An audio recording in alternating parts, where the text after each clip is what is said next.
Shocking scenes in Frederick County as thick plumes of smoke shoot into the sky. What we're learning about the deadly crash along Route 15. Crime on the minds of leaders across Maryland. Why some say a youth crime crisis is spreading from Baltimore into the surrounding counties. I am your voice. Today I add, I am your warrior. I am your justice. And former President Trump speaks at CPAC right here in Maryland. His message as Republicans make a push for the White House in 2024. Live from WBFF in Baltimore, this is Fox 45 News at 10.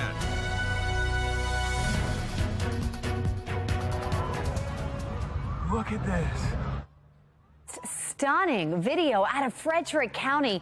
One person is dead after a tanker crash led to this just huge fire there, sending the black clouds of smoke billowing into the sky. Good evening. I'm Megan Gilland.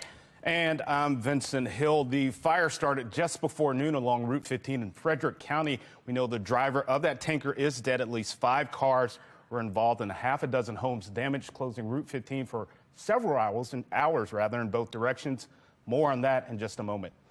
Governor Wes Moore weighing in on today's tragedy, saying his heart goes out to everyone impacted. He says his office is monitoring the situation and is in constant communication with top officials in Frederick County. Also tonight, a structure fire in the Mount Clair neighborhood of West Baltimore. Take a look at this video here. This is courtesy of the Citizen app, and you can see the flames and a heavy plume of smoke even from afar there. Baltimore fire officials confirmed that it was a vacant home and no injuries have been reported. The cause remains under investigation. We are continuing to follow both of these fires. We're going to have any new developments live on the air and on foxbaltimore.com. From shootings in Towson to attempted robberies in Glen Burnie, we're seeing a spike in violent crime outside of Baltimore, especially among youth. So what's driving the uptick? I spoke to a law enforcement expert who thinks some of these criminals are moving under the radar. In Baltimore County, concerns from residents about a rise in crime. It's becoming a very unsafe place to live. I don't want to say you can't feel safe anywhere, but they say committed by people who don't live in the area, but have easy access to it. I think a lot of stuff happening in the malls is not really the people living in the neighborhood, but other people coming through. Some residents wanting to keep that easy access out, like this homeowner protesting expanded public transportation from the city into the county. The development proposals, the transportation proposals that would try to make this area more urban is not something that we really signed on for when we bought our houses. On Thursday in Glen Burnie, 3 teens arrested for attempting to rob this retail store. 2 of those teens from Baltimore City. So could there be a link to public transportation and crime? It makes it easier for the suspects to get in and get out. Dave Walker, a retired police officer, says it's possible. Well, they use that for many reasons. That's what they're used to. Walker says criminals can commit multiple crimes in multiple areas using public transit. Serial crimes like robberies that give up more than one victim can be linked. Although it's not clear if it's related. A bus stop just a few hundred feet away from the attempted robbery at the retail store. Another just 25 yards from an armed robbery at a gas station in Glen Burnie last month. Walker says criminals bank on using public transportation as a means of not being caught. Or they think that is going to be a link that we won't find out. Law enforcement won't find out about it. Well, we are now in week 3 of an increased security presence around the Towson Town Circle. So far this year, 3 women were raped and a 17-year-old was shot and killed right near the circle. In January, several children were arrested after a disturbance. But Baltimore County Executive Johnny Olszewski says crime should not be a concern and that Towson is still a safe place to live. In Baltimore, City State's Attorney Ivan Bates is proposing a measure to rein in crime by boosting maximum sentences for gun offenders. But the bill is facing some hurdles. Fox 45's Taylor Stewart explains. Baltimore City State Attorney Ivan Bates defending his proposed bill to raise the sentencing maximum for illegal gun offenses from 3 to 5 years across the board, no matter the offender's age. Why is anyone pushing back to make something uniformed? I don't understand. But, you know, there are a number of individuals, the academic, the scholars, so to speak, they're the ones who say it's mass incarceration. I think they're very confused about what mass incarceration is. But Bates says it will deter repeat offenders. It's the most in-depth report that ever talks about recidivism ever done. 20 years of study, and they say the magic number is 5. 5 years is the magic number. I'm asking for 5 years to give me a tool in the toolbox to fight crime. Also here in Baltimore, though, we have to remind you, it has the state's highest incarceration rates, specifically black men ages 18 to 24. How do you see this?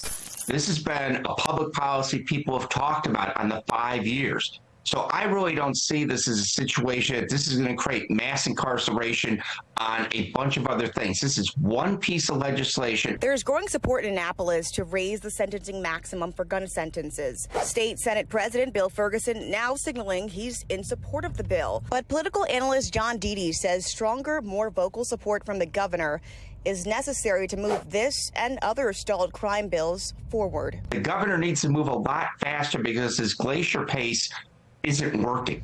Taylor Stewart, Fox 45 News. Thank you. And that brings us to our question of the day. Whose crime plans do you trust more to reduce the levels of violence? Democrats or Republicans? Taking a look so far, you can see 97% of those who have voted so far say Republicans. You can weigh in by going to foxbaltimore.com/vote. You can also make your voice heard. Scan the QR code on your screen to contact your local state delegates and senators. It'll take you to our website. We've listed phone numbers and email addresses. Well, Bates is promising to be tougher on crime, but his office is facing some hurdles blocking him from that goal.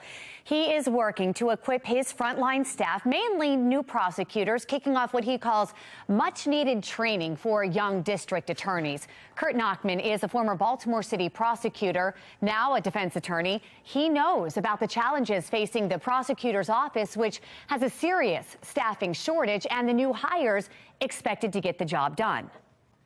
It's going to manifest itself in individuals not knowing how to properly introduce evidence at trial. It's going to manifest itself in inexperience in plea negotiations and knowing and understanding what a reasonable plea offer is versus what isn't a reasonable plea offer. The call for training comes after Bates admitted this week that a mistake was made by a, quote, young prosecutor in a repeat gun offender's case. Instead, the prosecutor recommended a lighter sentence. Baltimore police need your help finding this 11-year-old boy. Take a look. Frederick Morrison. He was last seen Friday morning along Delaney Street near the West Side Shopping Center in West Baltimore. He's about 4'9" tall and about 110 pounds. Anyone with information is asked to call 911. The Maryland Attorney General's office confirms the victim of a January arson-involved shooting in Baltimore County has died. His name will be released at a later time. Baltimore County police tell us police were attempting to arrest the man when he tried to escape in his car. Police say he hit a patrol vehicle, and that's when a detective shot him.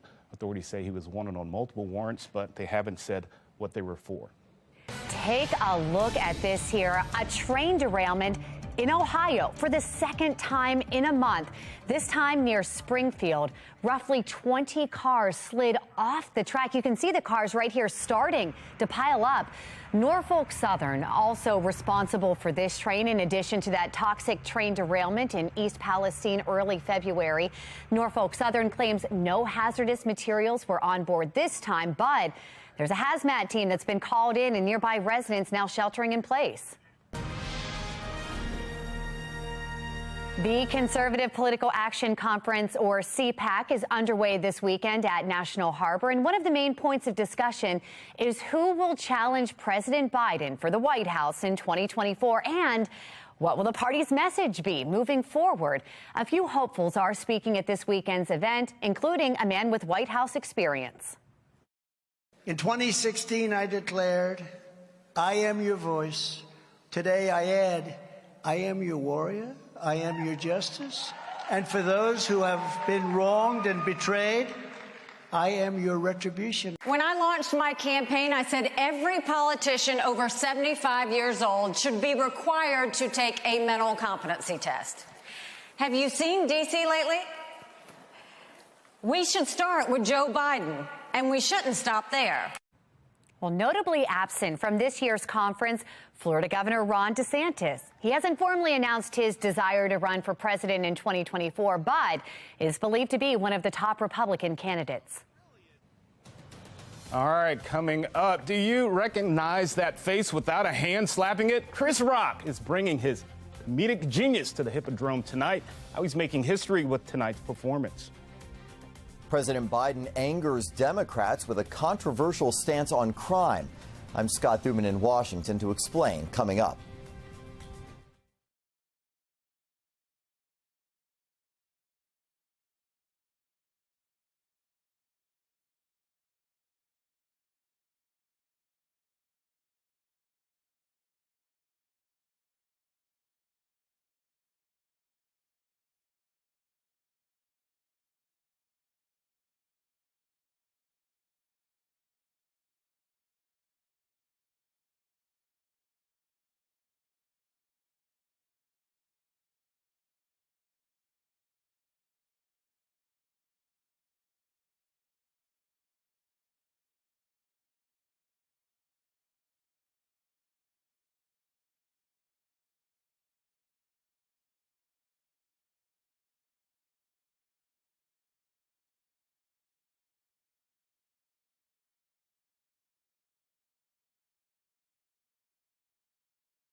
Well, much of the Deep South still feeling the impact of a deadly storm moving from Texas through Kentucky and now making its way north. At least 5 people died in Kentucky alone. There were wind gusts that were powerful enough to knock tractor trailers right off the road. And we're hearing that it could be days until power is fully restored there. This is very significant, widespread damage throughout Kentucky. It is multiple utility providers that are working, and it's going to take at least days to get power up in some places.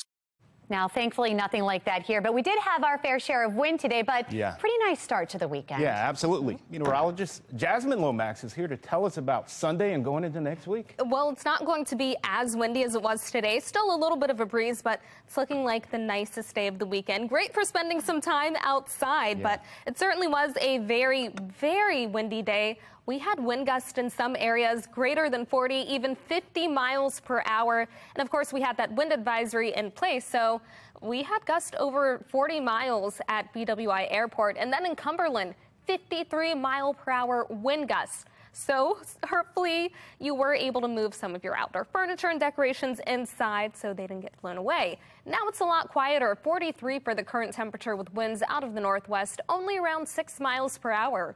Our wind chill is at 39 with clear skies. Across the state, temperatures are in the 30s and the 40s, and we'll continue to see these numbers fall.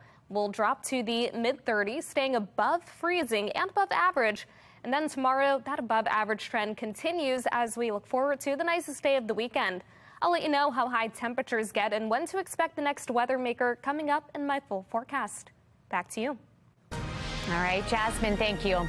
The push for stronger gun bills going all the way to the federal government. Next week, Congress is set to vote on a bill putting President Biden at odds with his own party. Yeah, Chief Political Correspondent Scott Thuman explains the president's decision to join Republicans. President Biden in a no-win situation, either look soft on crime or side with Republicans. He chose the latter. And this is a president that believes in keeping communities safe. He believes in keeping the 700,000 residents in D.C. safe. Biden sparking controversy when he announced he won't keep Congress from overruling the Washington, D.C. City Council, dominated by Democrats, and which recently passed a plan lowering the penalty for serious crimes like carjackings, burglaries, and robberies. At a time when they're spiking in the nation's capital, homicides up 37%, auto thefts 111%. Congresswoman Alexandria Ocasio-Cortez tweeting, "Plenty of places pass laws the president may disagree with. He should respect the people's government of D.C. just as he does elsewhere." We've been hearing that some of the House Democrats feel like they got thrown under the bus a little bit by the president's decision. Prompting headlines like, "Democrats blindsided, Biden bows to Republicans," and "Biden chose politics over principle." Crime proving to be a make or break issue for politicians. That's the issue here. That's the issue. Should we be softer on crime, like Democrats want, or should we be tougher on crime, like Republicans and the American people want? This week, Chicago, also struggling with safety, just voted to replace Mayor Lori Lightfoot. Before that, San Francisco recalled its supposedly soft-on-crime district attorney, and New York elected a former police captain as mayor. This Hill fight could preview the next 2 years, since Republicans now control the House and are likely to challenge Democrats and the administration as often as possible between now and Election Day 2024. And, as we just saw, put the president in a difficult position. On Capitol Hill, I'm Scott Thuman. At this hour, comedy legend Chris Rock is at the Hippodrome in downtown Baltimore performing his Selective Outrage set, which is being taped live and turned into a Netflix special. Now, this was the scene outside a theater about an hour before the show. Of course, Rock is expected to address keeping Will Smith's wife's name out of his mouth with that infamous slap at last year's Academy Awards. I'm excited to hear what he's going to say. Well, the American Craft-Made Marketplace is back in Baltimore, a celebration of all things handmade. More than 300 vendors are taking part in this tradition. Now, by the way, in its 46th year here in Charm City, there were thousands of collectors and design enthusiasts already in town, and organizers say that Baltimore is the perfect host city. Baltimore is such a regional center and draws people truly from all over the region to come and experience this event. And Baltimore provides just wonderful hospitality, again, for people who are here from other regions as well. The American Craft-Made Marketplace, it wraps up tomorrow from 11 a.m. to 5 p.m., and it's happening at the Baltimore Convention Center.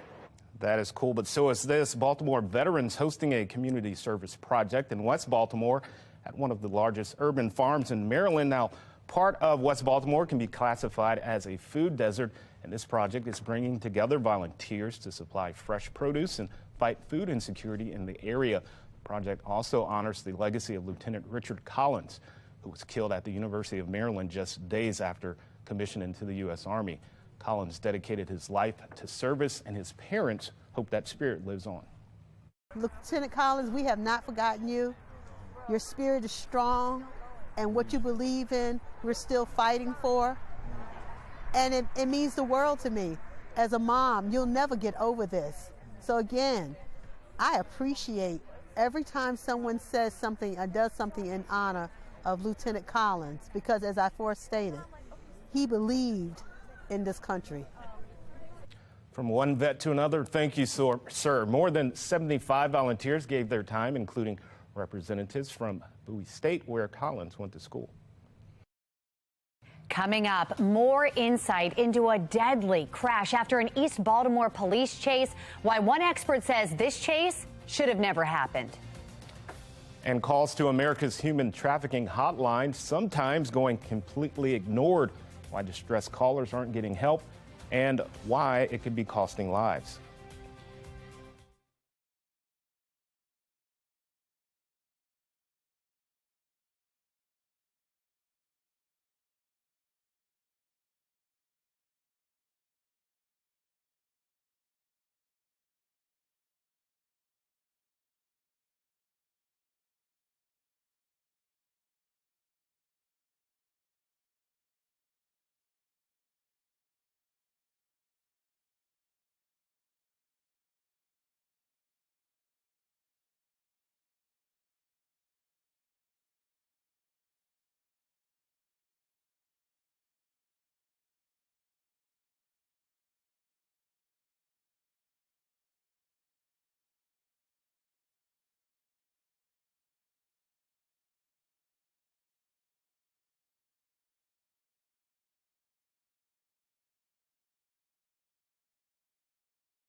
Making headlines, a bizarre story out of Kentucky. The CDC says more than 20,000 people may have been exposed to measles during a religious gathering in February.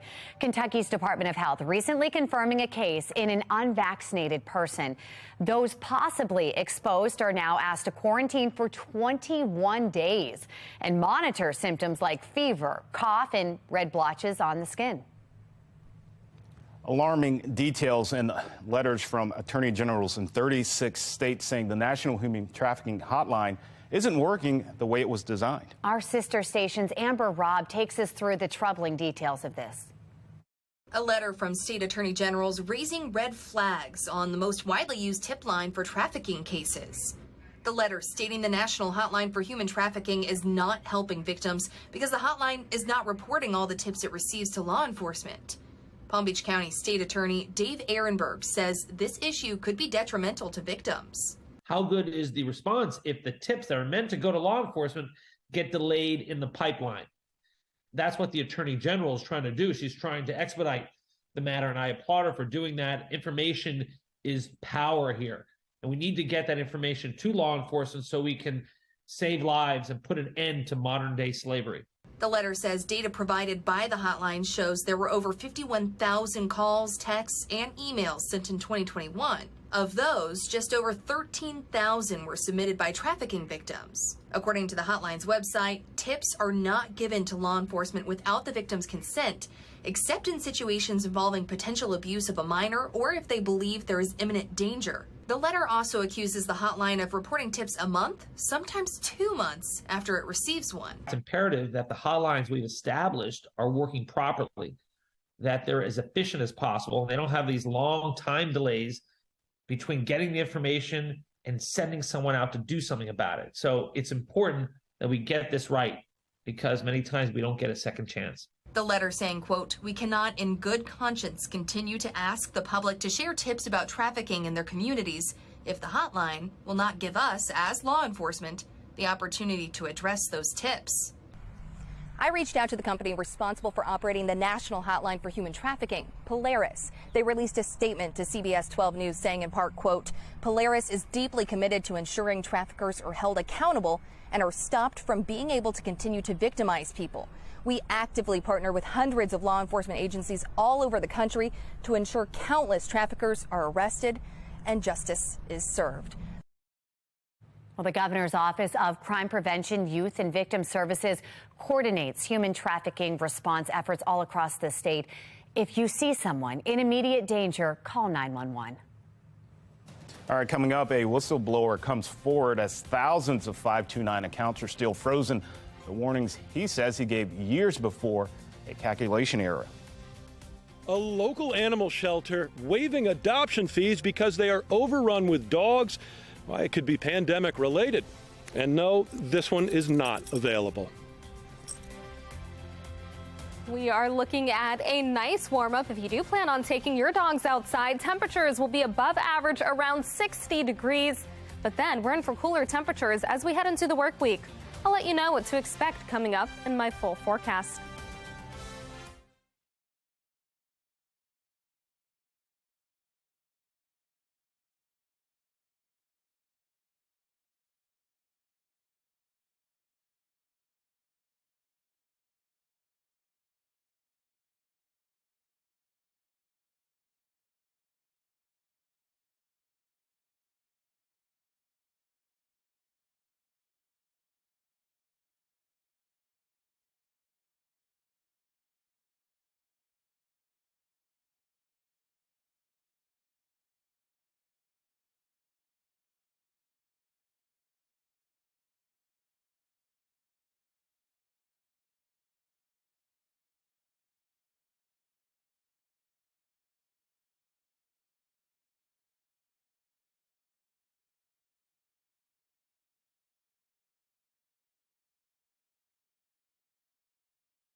Our top story at 10:30, continuing coverage of that deadly crash and fire in Frederick County. Stunning video shows plumes of smoke shooting into the sky. Now, that fire started just before noon along Route 15 in Frederick County. We know a tanker spilled out onto Route 15, and that driver has died. At least 5 cars were involved in this, half a dozen homes damaged, closing Route 15 for several hours in both directions there. We want to take a look here at the aftermath. We know Frederick County Fire and Rescue say that it took about 40 minutes to put out the flames. Officials say the tanker was filled with a flammable liquid, which investigators are still trying to identify. There were rumors of some of this material ending up in the city's sanitary sewer system, and we had no breach of the sanitary sewer system.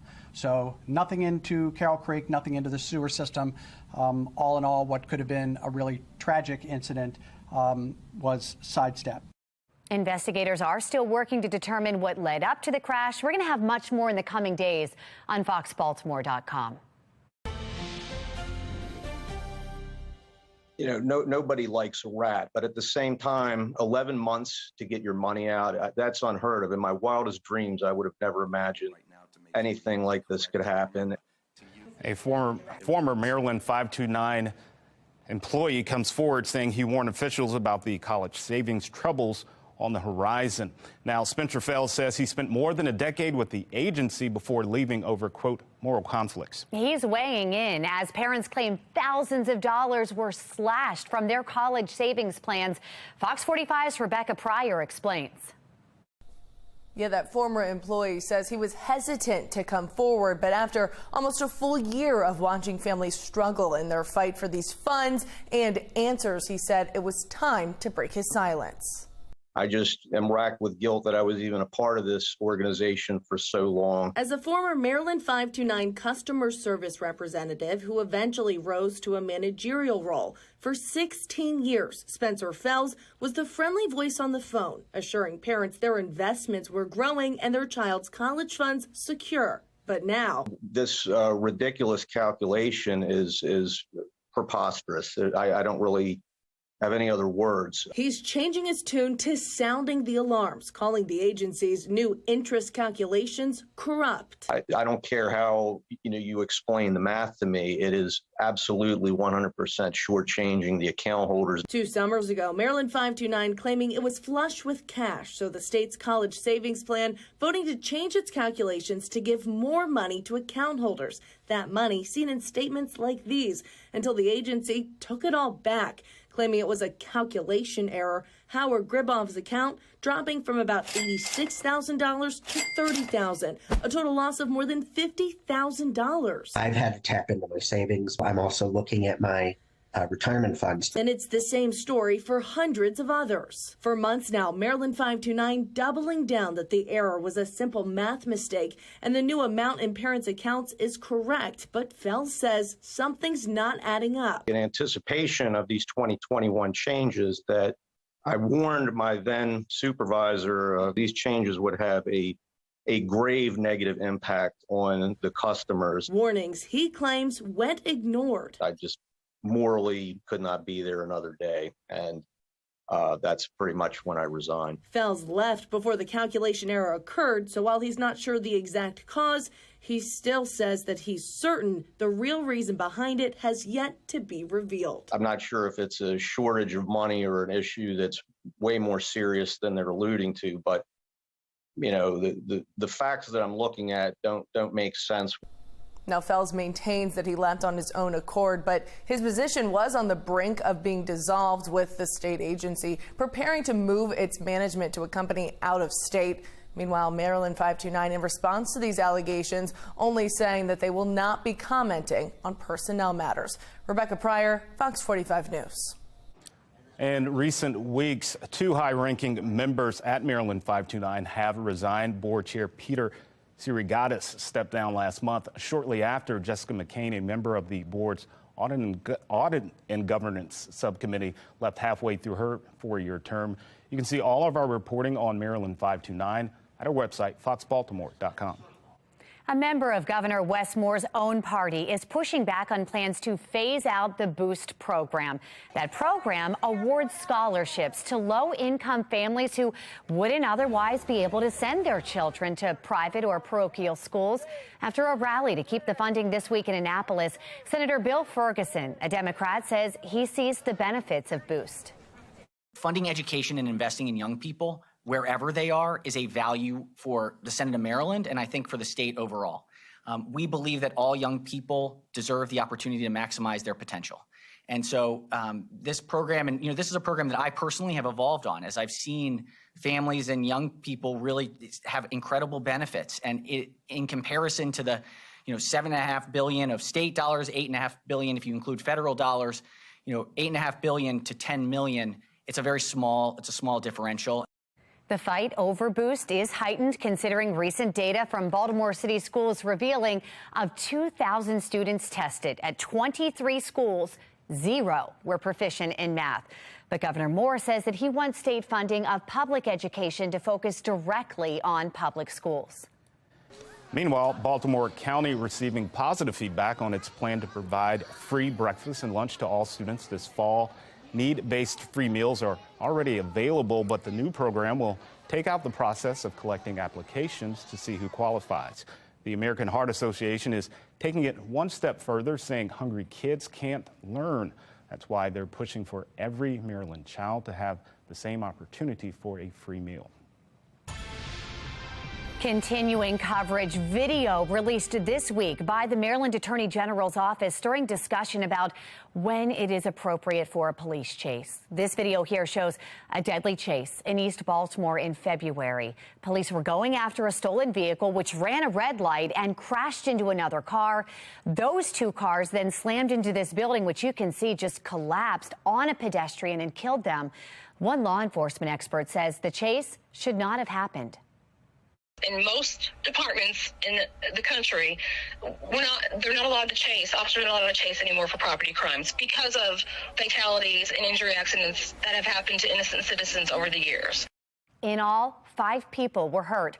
Baltimore police has not said if the officers involved are being disciplined, but Maryland Senator Jill Carter wants legislation in place to prevent what she calls unnecessary car chases that put the public at risk. Her bill did not receive any votes. All right, Megan, so it's getting warmer outside. I hope you got your running shoes on because guess what? The bears, they're coming out of hibernation. Bear sightings are pretty common here in Maryland, especially in the western part of the state. And because of that, the National Park Service is going viral for its tweet, reminding you how to protect yourself. So let's check it out here. The tweet says, you ready for this? If you come across a bear, Vincent, do not push your slower friend down, even if the friendship has run its course. Good advice? Well, chaos has now ensued in the replies here. Yeah, so Doug asked, what if you're slower than the friend? Well, I guess you're getting eaten up. That's not good. Jeff says, going a different route here, saying, what if the bear looks really hungry? Same thing. Still don't push your friend. Yeah, and Ari says, what if your friend is Usain Bolt? Do you never go into the woods? That's probably smart. Some sabotage, though, from Joe saying, you should just lather your friend's clothes in bacon grease. Come on, guys. Who does that? I mean, bacon grease. You could run together at the same time and get away. Unless, you know, the bear doesn't like bacon, then you're safe. But there's a reason I run 3 miles a day. I'm pretty fast for an old guy. And you're going to carry Jasmine and I over your shoulder and take us to No, safety. see, what's going to happen, you heard what they said, if you're slower, you're in trouble, right? Well, then, you know, there needs to be another response. If you're the bigger friend, pick up the other friend. Pick up the smaller friend. I think that's a good option. But that would slow me down. Well, we'd go out together then. Fortunately, we might be staying in. I don't know how warm it's going to be outside for this anyway. Oh, man. It's going to be warm enough. Yeah? But, you know, you might want to rethink your plans. You might want to, But we have great weather for your Sunday. If you are planning on spending some time, maybe not in the woods, but outside, it does look great. The best day of the weekend. We had the rain yesterday. We had windy conditions today. And tomorrow it's going to be warm, sunny. Winds will be a lot calmer. 43 for the current temperature with nice and clear skies over the harbor. Our wind chill right now at 39, so not too bad, but you will want to layer tomorrow morning. We've got numbers in the 40s across most of the state with nice and quiet conditions. And overnight will gradually fall to the low to mid 30s. Again, you may want a couple of layers for the morning, but you won't need them by the afternoon as we warm up. We'll have plenty of sunshine and highs near 60 tomorrow. Then once we head later into the week, our temperatures gradually start to fall, getting closer to average. We are talking low temperatures, though, around freezing. Then by the end of the week, we're also looking at our next chance for rain as a weather maker arrives. Currently, we're quiet and we're dry around our area. We have high pressure working its way into our region, and that will keep us dry tomorrow, giving us plenty of sunshine. Notice overnight clouds will clear and we'll start with temperatures in the 40s. By the afternoon, our highs reach the 50s and the 60s. We'll have a few more clouds along the eastern shore, but most of us stay nice and sunny. And into Monday, we're looking at a quiet and dry start. Temperatures then above average in the upper 50s. 34 for the low temperature with mostly clear skies, and winds out of the northwest around 5 to 15 miles per hour. By tomorrow afternoon, we're in for high temperatures around 60 degrees with plenty of sunshine. It could be a little breezy at times with gusts up to 20 miles per hour, but overall, a very nice day and a great way to end the weekend. 57 on Monday, 56 on Tuesday. Then after that, our temperatures drop and we get closer to average. Low 50s on Wednesday and Thursday and on Friday.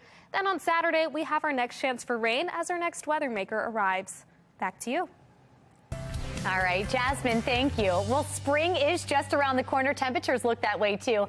And maybe you're looking for a walking buddy when the weather gets warmer. Well, what better option than man's best friend? Well, I know you're excited about this. Brad Bell explains how one local adoption agency is making it much easier to adopt this month. I could be your new mommy. Yes, I am.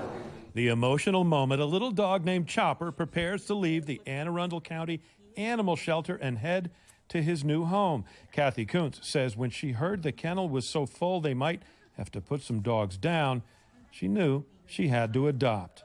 I couldn't bear the thought of any of these dogs being euthanized.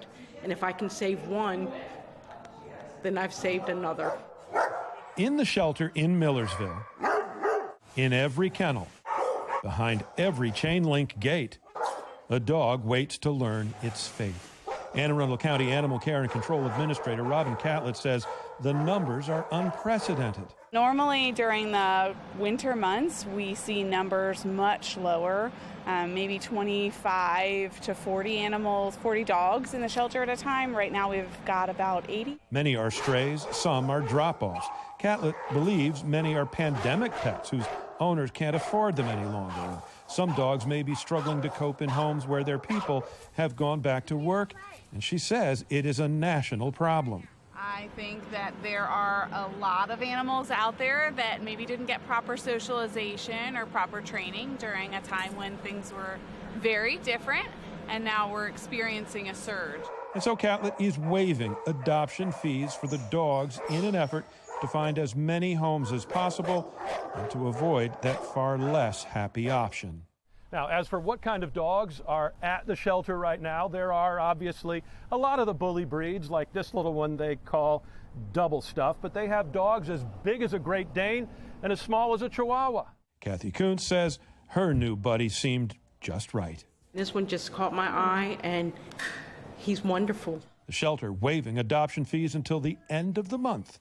In Millersville, Brad Bell, Fox 45 News. Boy, do they become part of your family. Well, next week, it's going to be time to turn those clocks forward. But could this be the end of daylight saving? Why a bill in the House of Representatives claims it is no longer necessary.